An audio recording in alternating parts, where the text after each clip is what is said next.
Kaieteur Radio.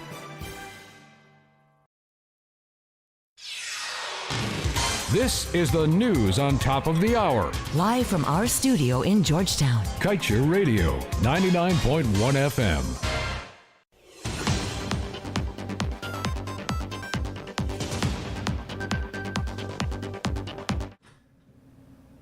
Time check for you, 12 hours 1. My name is Amrita Koshal and it is now time for your main newscast. Last week, Kaieteur News publisher Glenn Lal, through his lawyer Mohammed Ali, filed a historic case against the onerous tax provisions of the Stabroek Block PSA.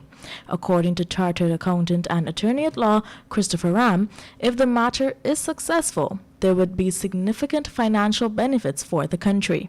Ram said perhaps the most significant fiscal effect of the legal challenge will be the taxes to be paid by the Stabroek Block partners, being Esso, Hess Corporation, and CNOOC Petroleum Limited, on their share of profit oil. Ram noted that in 2020, Esso reported a loss, while its two partners, Hess and CNOOC, reported total profits of $175 million. He went on to say that those two companies alone would have to pay over $4 billion in taxes for 2020 alone. The case filed by Lal via his attorney at law Mohammed R. Ali is set to be heard on March 10, 2022 at 10:30 hours before the Honorable Justice Nareshwar Harnanan. Moving on, we now tell you that during the opening of tenders on Thursday at the MPTAP office, over 30 companies applied for the contract to procure dry and fresh ration for the Guyana Prison Service. This is a project being undertaken by the Ministry of Home Affairs. And in other stories, we now tell you that Senior Minister in the Office of the President with responsibility for finance, Dr. Ashni Singh, has announced that Budget 2022 will be presented to the National Assembly on Wednesday, January 26, 2022. Dr. Singh related that over the past few months, the minister has been consulting with various stakeholders, including government ministries, the private sector, and other agencies to prepare for the new budget.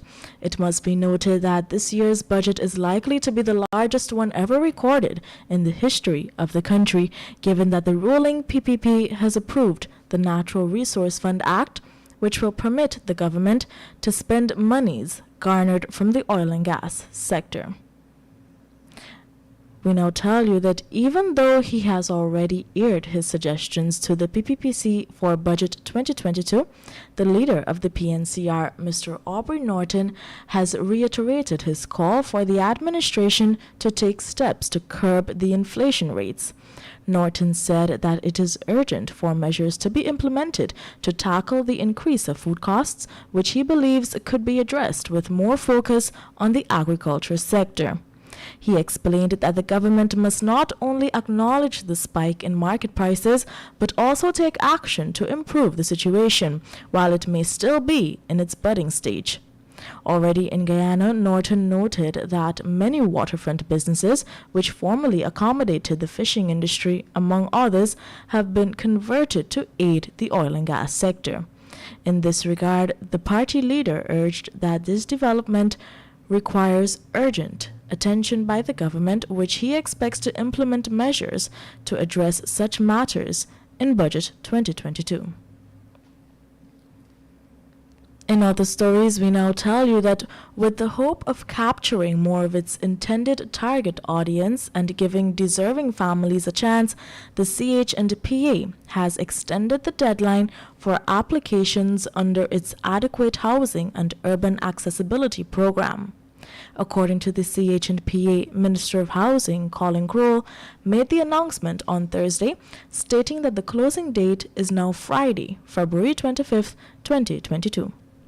The initial deadline for applications was set for February 7, 2022.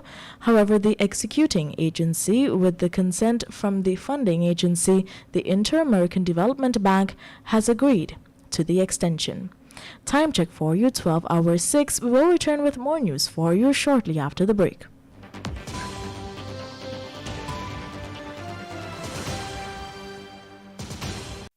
Nothing in life is free, but the MyDigiCell app is. You don't need to be on a data plan to use the app. You can conveniently chat with Ruby or an agent for help. Check your account balance, activate a Prime bundle, or gift it to a friend. Send credit. Check the Georgetown and Burpees Bridge schedules. Activate a roaming plan. Play Shake to Win for cool prizes. So don't worry about a data plan, buddy. Download the MyDigiCell app from the Google Play Store or the Apple App Store today. Digicel, better together.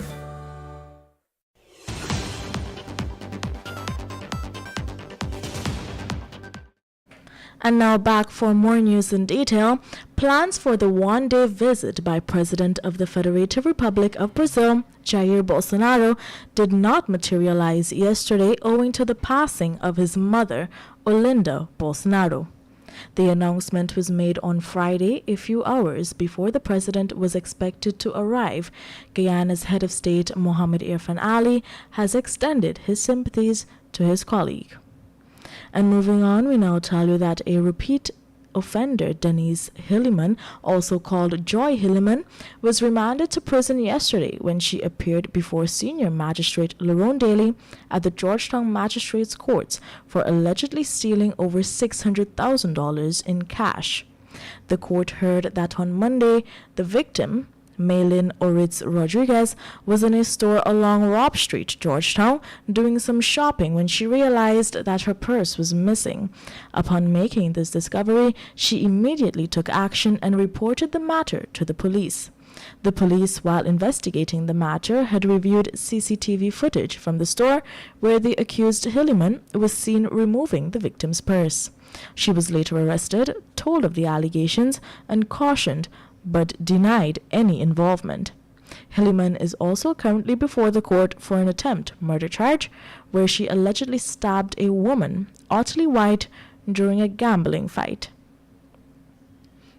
And finally, we tell you that a 17-year-old is currently hospitalized in a serious condition at the New Amsterdam Hospital with a gunshot wound to the mouth and one to his left side buttocks.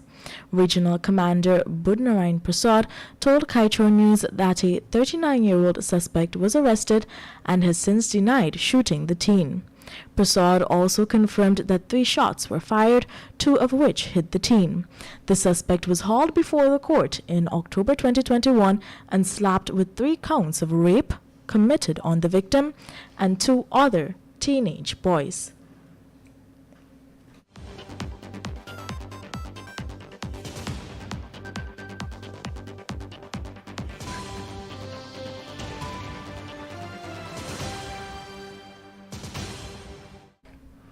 And we now turn your attention to page 7 of the Kaieteur News, dedicated to being blunt. Guyanese, again we appeal to you to not take COVID-19 for granted. We have to protect ourselves and teach our family members, especially our children, some of whom have returned to school, how to properly wear a mask. Wearing a mask, we have been advised, is not an option. It is mandatory if you choose safety over being infected. My name is Amrita Koshal, and this was your main newscast right here on Kaieteur Radio.